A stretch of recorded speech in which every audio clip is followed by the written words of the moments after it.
everyone. Welcome back to another episode of Young Man's Game. I'm your host, Joaquin Gage. I'm joined today by Mike Green. Mike, thanks for coming on the show. Thanks for having me. So I know we talked a little bit before just about what our podcast is about. We're talking about transitioning from different areas of employment and our trials and tribulations of going through those changes, how they affected our lives. What are the types of things that we've learned from those experiences? So first of all, tell me a little bit about yourself. Well, I'm a comedian, and I'm also whatever somebody is willing to pay me to do. I've picked up a lot of odd jobs in my life, and yeah, I really sort of went full time with comedy like 6-7 years ago. But yeah, I pick up different jobs wherever. Do some acting work. I run an Airbnb. I was renting my spare room. And just sort of, I like to say yes to everybody. So that's kind of what's allowed me to live the carefree lifestyle that, basically anything but a 9 to 5 is what I'm going for in my life. Nice. So I've asked, working with all these comedians, how did you start in comedy? What made you know that this is something that you wanted to do? I know talking with Sean, he around his friends, they said, hey, you know what, you should maybe give this a shot, you're quite funny. Was there something that clicked in you, or is it something that maybe from a young age you wanted to try for yourself? Well, definitely from a young age, I always thought about it. I'd always watch the Just for Laughs reruns on CBC, and it was kind of in my mind as something to do. But I always remember in grade 7, there was a day where we were supposed to go to the computer lab and look up careers on this job bank program they had. And I put in stand-up comic, and it was just very, very bleak job profiles. The people they'd interviewed were sort of like, all right, well, step one, you're going to want to have a side job, a regular job. And like, I was never thinking like, all right, well, I'm probably not going to go for that. And I thought I'd be a writer, and that's kind of what I was focusing on through university. And then they just sort of hit a point in my life where I had a little break from school. I was sort of traveling, and I was keeping a notebook, and I was writing jokes in it. So I just sort of thought, okay, well, if this is what I'm doing when I'm on my own and I have time, I should at least go home and when I get back, try and figure out a way to attempt it. And, I don't have to go all in, but I'll see what happens. But yeah, the very first show that I did, I got a good reception. The producer of that show said, do you want to do my show next week? And like kind of from that moment when I was 20, I just never really took a break. I always had people offering me new shows. And then, you do it for a few months and suddenly some of the shows are actually paid. And at that point, I was still picking up like experiential marketing jobs. I was actually one of the first people demoing the Xbox Connect in 2010, the movement-based add-on for the Xbox. And yeah, I was doing stuff like that, just little two-week or month-long contracts, demoing or offering coupons, in retail locations. And then from there, kind of just transitioned away and yeah, picked up different jobs. Sort of, a friend has an office job and they need a little bookkeeping or admin stuff I could do for a few days a week, but also just vanish if I needed to go on the road for gigs. So yeah, that's sort of what I always focused on. And now post COVID just transitioned into more things I can manage completely myself. There's a brief period where I was buying up surplus Pokemon product and flipping that because I saw that it was a pretty hot market. And so yeah, that's kind of what comedy was always the main thing, and then just whatever else I could fill the gaps with. It's cool that you say you were traveling and writing material and constantly doing that just on your kind of subconsciously almost, and writing jokes and realizing that's something that you wanted to do. In your travels, first of all, where did you go, and did that really influence the type of comedy that you were doing just in different parts of the world? Well, it's funny because I hate to be the cheesy guy, but I was in Europe. I started in Israel on Birthright, which is sort of a free trip they give you if you're like any sort of Jew. So I went there because I'm half Jewish, and then from Tel Aviv, I could sort of wander around myself for 3 months. And so yeah, I hate being cheesy. Like I found myself in Europe, but I kind of, it wasn't so much I don't think where I went as much as just that I knew nobody there, and I was for the first time in my young life, like away from every sort of distraction. Because if you're at home and you're 20 and you want to try and do nothing and just really isolate yourself and see what comes to mind, like you can't really do it. Like your friends will call you and distract you, or so people will make plans for you. But when I was over there, that was the first time where I was like, wow, like if I just lay in my bed all day, like nobody's gonna care, nobody's gonna notice. Like maybe the cleaners at the hostel will ask me to leave for 30 minutes while they flip the bed, but like that's gonna be it. So like I better figure out what I want to do. And yeah, pretty much my natural inclination at that point was I would just find pickup soccer games to play in the afternoons, and then yeah, write jokes and stuff in the evening. So I don't know if it was as important where I went as much as just having no external influences. So yeah, that was what came. I didn't when I got the book, I didn't know what I would be writing.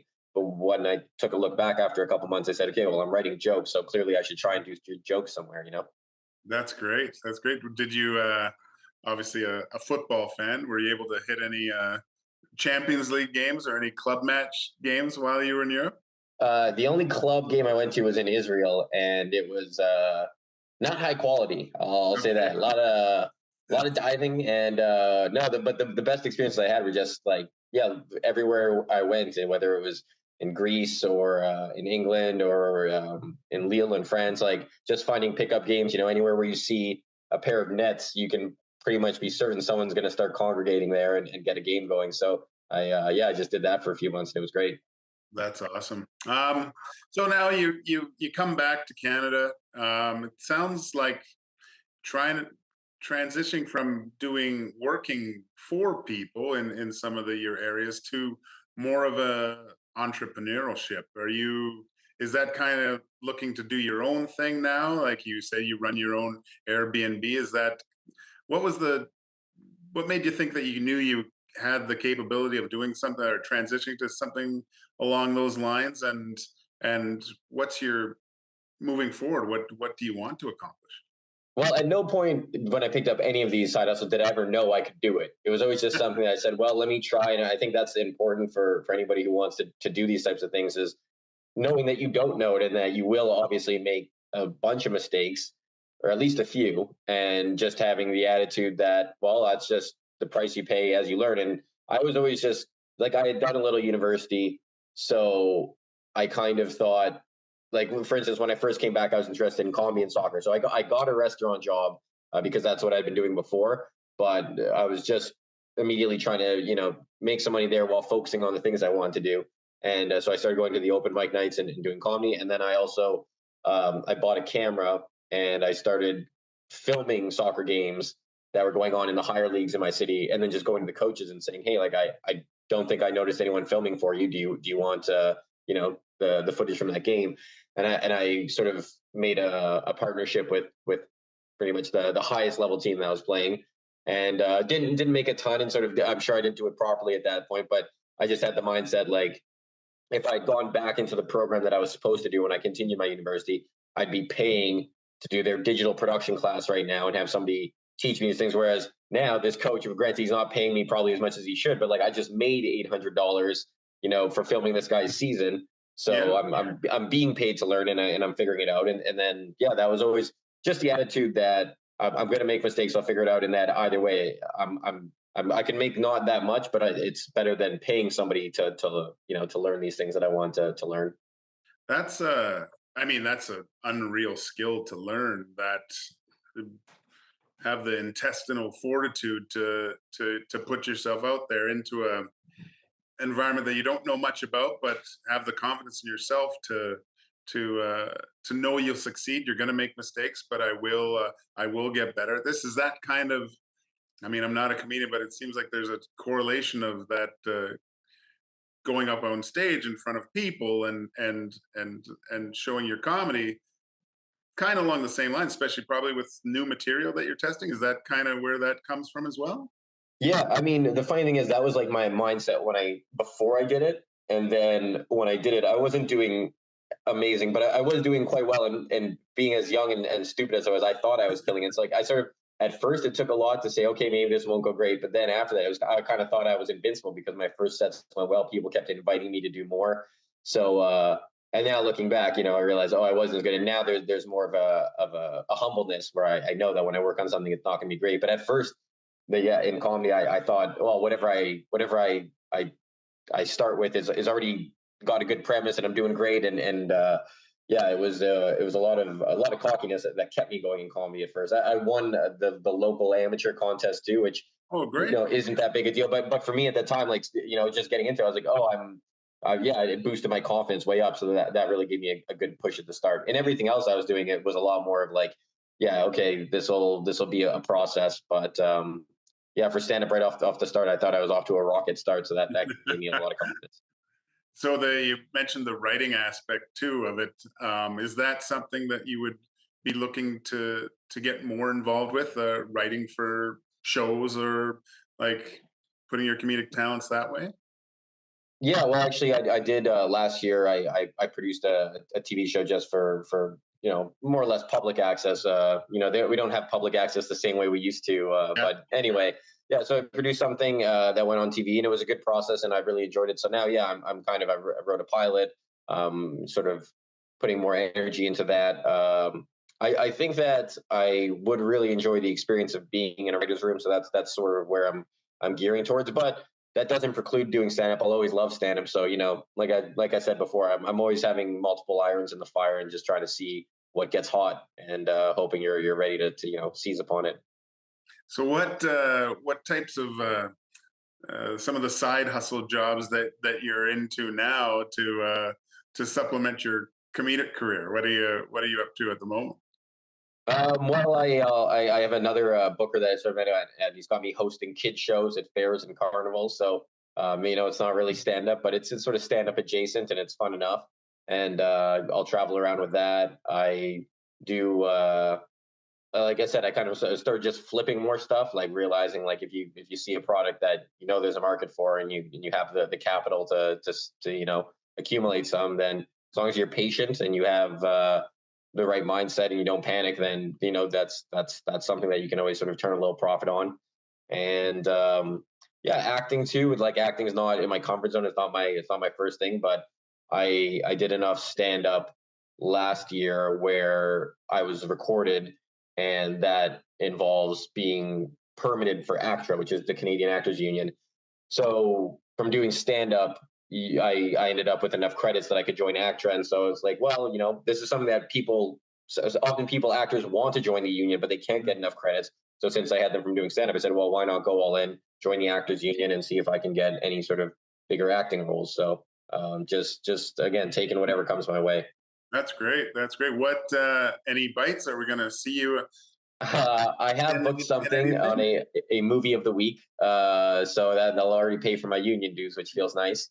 Admittedly, it's something where I think I've built sort of connections in the industry. Like there's better actors than me that went out for it probably, but I do know enough people, and people say, oh yeah, like you can manage that, and so I've sort of gone fast tracked in. So I will do at least one movie of the week in my acting career. If I have to retire after that, it's very possible, but at least I got one IMDb credit. So Oh, that's great. That's great. yeah. Yeah, no, it'd be nice to see in some like in Canada, like where I know, like talking to Ryan and things about being in certain geographical regions. Where is it? And he was talking about Winnipeg actually having a lot of opportunity there. Where in Canada do you say is the most opportunity that if you were a young actor and wanted to get started in the business just to be seen more? Is Vancouver still kind of the hub in Canada? I Would you say? I Or, think it's Toronto more, or at least from my perspective, because I'm more comedy folks. It does seem like more of the opportunities there. But Vancouver obviously is would be a close second, and Winnipeg is, I don't know if it's a sneaky third place, but it might be because we actually have really good tax credits here for production. So that sort of entices a lot of production here, which I did also at one point when I had my spare room listed on Airbnb. I had a production company find me on there and then rent my place as a film location. So yeah, it's definitely Winnipeg has opportunities not just as an actor, but then locate like there's different things that are tangential to the film industry, not just actors. So I do feel like I'm in a good position here. I've sort of, as I've been acting more, I'm paying attention to the production companies. Getting my Airbnb booked as a location was the greatest day of my life. It paid me a huge not a huge amount, but like a crazy amount of money for a day where I didn't really have to do anything aside from leave the house, you know. Yeah. So I'm always trying to land one of those whales again. And if you're interested, you can see my place in the straight to Tubi film first person shooter. It's a scene where the main character has sex with a lady, and you'll recognize my couches if you watch first person shooter on Tubi. Okay, well, I'll definitely have to look for that. Yeah. Is there any more kind of European excursions in the future? Do you want to maybe go back? And I know, like, I was in Europe for quite a long time. It'd be nice to kind of retrace my steps again of where I've been and look at. I've always kind of wondered what the like. Obviously, I've changed as a person now. I've got kids that are getting to the age where they're almost out of the home, whereas when I was there, they were barely out of diapers, right? So, would you want to go back there and maybe even try comedy overseas? Is that The retracing the steps thing, it's funny you mentioned that because I actually did do that. I ended up in Europe on a family vacation, and I was in Athens in Greece, and I went back to the same hostel where 10 years before I'd sat on the rooftop and written in my comedy joke book. So I had that thrill, and I went back and played soccer on some of the same fields and stuff.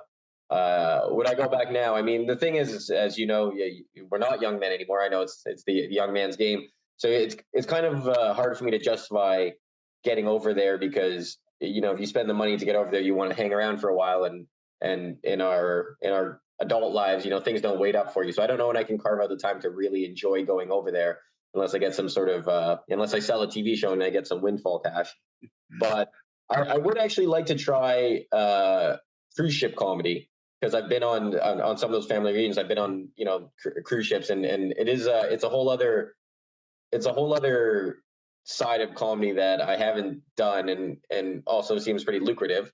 And I don't know if it'd be for me, but I'd like to try it one time. I'd like to see if I could do a nice cruise ship run, and if I could write enough material about the buffet line to have them book me again. yeah? So how would like I'm not sure. 7 days on a cruise ship? Would you have to have like a bunch of So they different they sets? How they would give that work? you there's a few. I've been on a longer cruise where they had just so much entertainment every night, and the comedian was just on the boat one night. So I think in those situations you just move around constantly. Yeah. And I've been on one booze cruise that left from LA that was just a 3-day thing, and those comedians were on every night with shorter sets, but they were doing multiple shows throughout the whole weekend. So I'd like to try. I'd like to try either one. I'd like to try the challenge. Because that's my thing with comedy is I just don't want to be the person who sort of does one crowd. There's a lot of people who just try and play to their crowd, and to me that's not really comedy. That's it's something, and I'm not really faulting anyone who does it, but I want to know I could play to every crowd, every situation. So I think the cruise looks like a just a unique challenge that I'd like to take on one day. That's great. I'm always fascinated by stand-up comedians just because the fear of putting yourself out there is crippling when I think about it at times. What is your like wheelhouse? Like, what kind of setting do you like? I know certain comedians talk about the certain venues, what they like, the low ceiling, the way the Mhm. sound reverberates, the sticky floor. What do you like? The old funky kind of comedy clubs to go into in different spots, or would you like you hear about the famous ones in New York and LA? Is that something that you did want to be go and try and Oh, I mean, if you could get any comedian who says they don't want to do a spot at the Cellar in New York or the Store in LA is not a real comic. Those are obviously bucket list venues. But a lot of the clubs in Canada are really great. We have a good club scene here. It's a lot of independent clubs that get the vibe right. Rumors in Winnipeg is really good. I've done the Nest in Montreal. Those are some great clubs. And so I like doing comedy in clubs, but they do tend to be a little bit bigger, and headlining is a 45 minutes show, which is I don't hate doing it, but I don't love it. My favorite thing, I think, I love a great bar gig that is in a venue that maybe does music most of the time, but has a comedy night and a loyal following, and you just do sort of a 20-minute set in front of a crowd that is sort of right on top of you. Yeah. I always like that. That's I mean, if I could just if I could make enough just doing those gigs, that would be what I would chase after in comedy. But those tend to pay like $50, so you do have to do the clubs, and hopefully you get a theater or something here or there. Yeah. So you said maybe 20. How long does it to take you to kind of get to that 20 minutes of material? How is it a few months, a year? Do you really refine it? How long does it take? I mean, it's different at all state. When I don't really know how long it took me to build that first 20 minutes that was really bulletproof. It was definitely everybody the curse of the new comic is they always think a few months in they've got 20 minutes that works, and it really doesn't. But yeah, it takes longer at first, and then later in your career, if you're getting up more, it's easier to generate more, but you might have higher standards. So it's all over the place, and sometimes you could be in a phase where you're doing a lot of bigger shows, and so you're not working on new stuff. So you could go months without really coming up with a new bit, and then there's times where you're just on the ground more and able to work stuff, and so you sort of look back at the end of a 3 month run and say, oh, I think I have a new 20 minutes that I love that could go in my act or whatever. So it's always all over the place, and it can be feast or famine, and you just have to tell yourself, if you're a pro, you're not worried about any short term trend. You're not worried about your last 10, 20. You're worried about the whole journey, Mhm. and you just know that over time you're consistent and you're good, and that when you have big opportunities, you have an act that you can take out, and that always does well. Wow, that's that's fascinating. I could talk to you forever about this, Mike, but I just thank you for joining me today. It's been really insightful. I love your story, the arc of everything with all your transitions. Thank you, everyone, for watching another episode of Young Man's Game. Look forward to talking with you in the future. Hopefully, Mike, if I need an Airbnb, I'll look you. Check it out. Yeah, I got great reviews.